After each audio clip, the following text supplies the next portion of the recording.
Hi friends, ಈ ಸಮ್ಮರ್ಗೆ ಈ ರೀತಿ ಒಂದು ಸತಿ ಕರ್ಬೂಜ ಹಣ್ಣನ್ನು ಬಳಸ್ಕೊಂಡು ಹೆಲ್ದಿಯಾಗಿ ಡ್ರಿಂಕ್ ಮಾಡಿ ನೋಡಿ. ತುಂಬ ಚೆನ್ನಾಗಿರುತ್ತೆ, ಹಾಗೆ ಹೊಟ್ಟೆ ಕೂಡ ತುಂಬ ಹೋಗ್ಬಿಡುತ್ತೆ.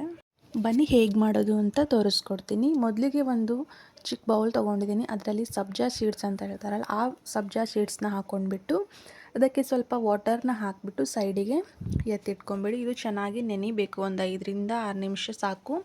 ಪರ್ಫೆಕ್ಟಾಗಿ ಆಗುತ್ತೆ ಇದು. ಸಬ್ಜಾ ಸೀಡ್ಸು ಉಬ್ಕೊಂಡು ಚೆನ್ನಾಗಿ ಬರುತ್ತೆ. ಈಗ ಇದನ್ನು ಸೈಡಿಗೆ ಎತ್ತಿಟ್ಕೊಳ್ಳಿ. ನಂತರ ನಾನಿಲ್ಲಿ ಒಂದು ಕರ್ಬೂಜ ಹಣ್ಣನ್ನು ತೊಗೊಂಡಿದ್ದೀನಿ. ಮೀಡಿಯಮ್ ಸೈಜ್ ಕರ್ಬೂಜ ಹಣ್ಣನ್ನು ತೊಗೊಂಡಿದ್ದೀನಿ. ಈ ಕರ್ಬೂಜ ಹಣ್ಣನ್ನು ನೀಟಾಗಿ ಕಟ್ ಮಾಡ್ಕೊಳ್ಳಿ. ಕಟ್ ಮಾಡ್ಕೊಂಡ್ಬಿಟ್ಟು ಒಳಗಡೆ ಇರುವಂಥ ಎಲ್ಲ ಬೀಜನೂ ತೆಗೆದುಕೊಂಡ್ಬಿಡಿ. ಯಾರೆಲ್ಲ ನನ್ನ ಚಾನಲ್ನ ಫಸ್ಟ್ ಟೈಮ್ ನೋಡ್ತಿದ್ದೀರೋ ದಯವಿಟ್ಟು ಸಬ್ಸ್ಕ್ರೈಬ್ ಮಾಡ್ಕೊಂಡು ನೋಡಿ. ಹಾಗೆ ಸಬ್ಸ್ಕ್ರೈಬ್ ಮಾಡದೆ ನೋಡ್ತಿರೋರು ಪ್ಲೀಸ್ ಸಬ್ಸ್ಕ್ರೈಬ್ ಮಾಡ್ಕೊಳ್ಳಿ ಚಾನಲ್ನ. ಹಾಗೆ ನನ್ನ ಚಾನಲಲ್ಲಿ ಒಳ್ಳೆ ರೆಸಿಪೀಸ್ ಕೂಡ ನಿಮಗೆ ಅವೈಲೇಬಲ್ ಇದೆ. ಒಂದು ಸತಿ ಚಾನಲ್ನ ವಿಸಿಟ್ ಮಾಡಿ. ಈ ರೀತಿ ಕಟ್ ಮಾಡ್ಕೊಳ್ಳಿ. ನಂತರ ಈ ರೀತಿ ಒಂದು ಸೌಟನ್ನ ಬಳಸ್ಕೊಂಡ್ಬಿಟ್ಟು ಮಧ್ಯದಲ್ಲಿರುವಂತಹ ಎಲ್ಲ ಬೀಜವನ್ನು ನೀಟಾಗಿ ತೆಕ್ಕೊಂಬಿಡಿ.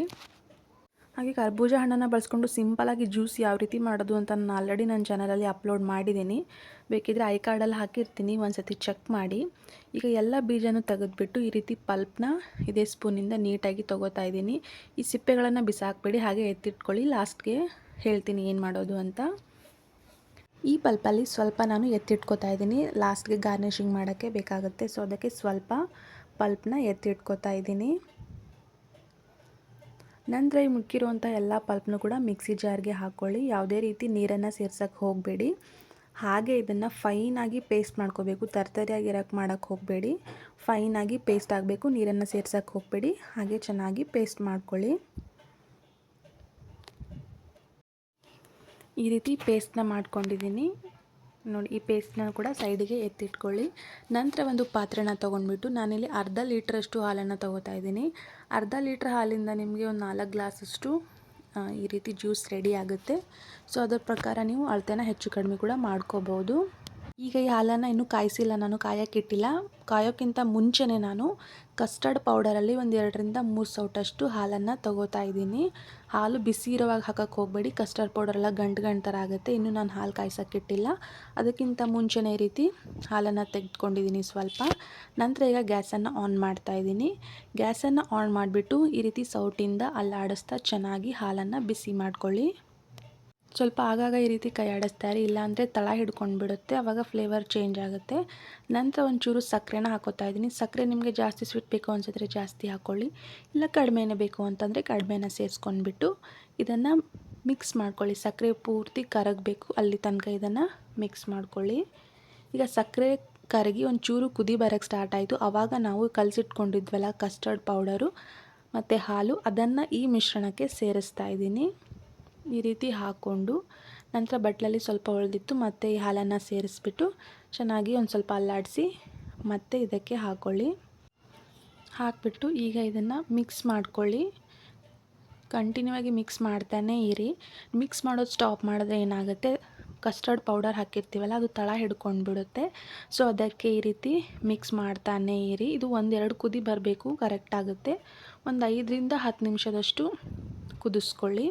ಈಗ ಕುದಿಸೋಕ್ಕೆ ಸ್ಟಾರ್ಟ್ ಆದಾಗಿಂದ ಇದು ಸ್ವಲ್ಪನೇ ಗಟ್ಟಿ ಆಗ್ತಾ ಬರುತ್ತೆ ಕನ್ಸಿಸ್ಟೆನ್ಸಿ, ಅದನ್ನು ನೋಡ್ಕೊಳ್ಳಿ.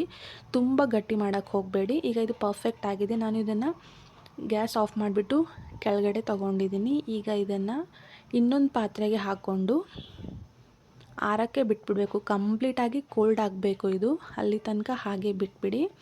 ಈಗ ಇನ್ನೊಂದು ಪಾತ್ರೆಗೆ ಸರ್ವ್ ಮಾಡ್ತಾಯಿದ್ದೀನಿ. ಇನ್ನೊಂದು ಪಾತ್ರೆಗೆ ಸೇರಿಸ್ಬಿಟ್ಟು ಇದು ಆರಕ್ಕೆ ಬಿಟ್ಬಿಡಬೇಕು.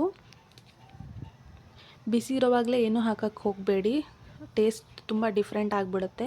ಸೊ ಅದಕ್ಕೆ ಇದು ಕಂಪ್ಲೀಟಾಗಿ ತಣ್ಣಗಾದಮೇಲೆ ನಾವು ಕರ್ಬೂಜ ಹಣ್ಣಿಂದು ಪಲ್ಪ್ದು ಜ್ಯೂಸ್ ಮಾಡಿಟ್ಕೊಂಡಿದ್ವಲ್ಲ ಅದನ್ನು ಇದಕ್ಕೆ ಸೇರಿಸ್ತಾ ಇದ್ದೀನಿ.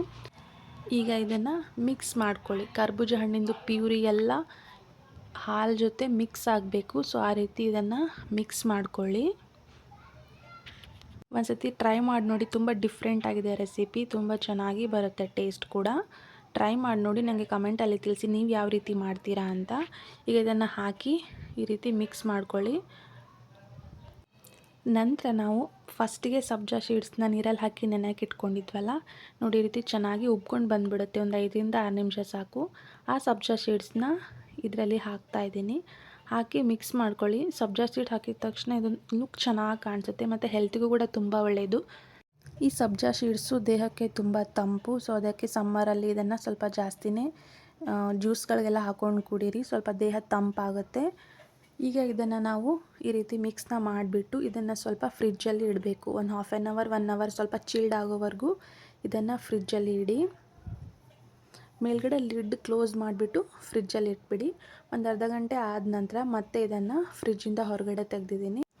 ಈಗ ನಾವು ಮೊದಲಿಗೆ ತೆಗೆದಿಟ್ಕೊಂಡಿದ್ವಲ್ವ ಕರ್ಬೂಜ ಹಣ್ಣಿನ ಪಲ್ಪು, ಅದನ್ನು ಚಿಕ್ಕ ಚಿಕ್ಕ ಪೀಸಸ್ ಆಗಿ ಕಟ್ ಮಾಡ್ಕೊಂಡಿದ್ದೀನಿ. ಈಗ ಅದನ್ನು ಇದಕ್ಕೆ ಸೇರಿಸ್ಬಿಟ್ಟು ಮತ್ತೆ ಒಂದು ಮಿಕ್ಸ್ ಮಾಡ್ಕೊಳ್ಳಿ. ಜ್ಯೂಸ್ ಕುಡಿಯುವಾಗ ಸ್ವಲ್ಪ ಸ್ವಲ್ಪ ಕರ್ಬೂಜ ಹಣ್ಣು ಸಿಗ್ತಾಯಿದ್ರೆ ತುಂಬ ಟೇಸ್ಟಿಯಾಗಿ ಅನಿಸುತ್ತೆ. ಸೊ ಅದಕ್ಕೆ ಚಿಕ್ಕ ಚಿಕ್ಕದಾಗಿ ಪೀಸಸ್ ಕಟ್ ಮಾಡಿಕೊಂಡು ಇದರಲ್ಲಿ ಸೇರಿಸ್ಕೊಂಡಿದ್ದೀನಿ. ನೋಡಿ ತುಂಬ ಚೆನ್ನಾಗಿ ಬಂದಿದೆ. ನೀವು ಕೂಡ ಈ ರೆಸಿಪಿನ ಮನೆಯಲ್ಲಿ ಖಂಡಿತವಾಗಿಯೂ ಟ್ರೈ ಮಾಡಿ ನೋಡಿ. ತುಂಬ ಡಿಫ್ರೆಂಟ್ ಆಗಿದೆ, ತುಂಬ ಟೇಸ್ಟಿಯಾಗೂ ಕೂಡ ಇರುತ್ತೆ. ಒಂದು ಸತಿ ಟ್ರೈ ಮಾಡಿ ನೋಡಿ. ಹಾಗೆ ನನಗೆ ಕಮೆಂಟಲ್ಲಿ ತಿಳಿಸಿ. ಸಬ್ಜಾ ಸೀಡ್ಸ್ನ ನೀವು ಬೇಡ ಅಂತ ಅಂದರೆ ಸ್ಕಿಪ್ ಕೂಡ ಮಾಡ್ಕೋಬೋದು. ಈಗ ನಾವು ಮೊದಲಿಗೆ ಪಲ್ಪೆಲ್ಲ ತೆಗೆದುಬಿಟ್ಟು ಹಣ್ಣಿನ ಸಿಪ್ಪೆ ಹಾಗೆ ಇಟ್ಕೊಂಡಿದ್ವಲ್ಲ, ಅದರಲ್ಲಿ ನಾನು ಸರ್ವ್ ಮಾಡ್ಕೊತಾ ಇದ್ದೀನಿ. ನಿಮ್ಗೆ ಬೇಡ ಅಂತ ಅನಿಸಿದ್ರೆ ಗ್ಲಾಸಲ್ಲಿ ಕೂಡ ಹಾಕೋಬೋದು. ಇದ್ರ ಮೇಲೆ ಸ್ವಲ್ಪ ಡ್ರೈ ಫ್ರೂಟ್ಸ್ನ ಈ ರೀತಿ ಹಾಕ್ತಾಯಿದ್ದೀನಿ. ಟೇಸ್ಟ್ ಮಾತ್ರ ತುಂಬ ಚೆನ್ನಾಗಿರುತ್ತೆ. ಒಂದು ಸತಿ ಟ್ರೈ ಮಾಡಿ ನೋಡಿ. ಹೆಲ್ದಿಯಾಗಿರುವಂಥ ಜ್ಯೂಸು ಫೈನಲಿ ರೆಡಿ ಆಯಿತು. ಹೀಗೆ ಸಪೋರ್ಟ್ ಮಾಡ್ತಾಯಿರಿ. Thank you for watching.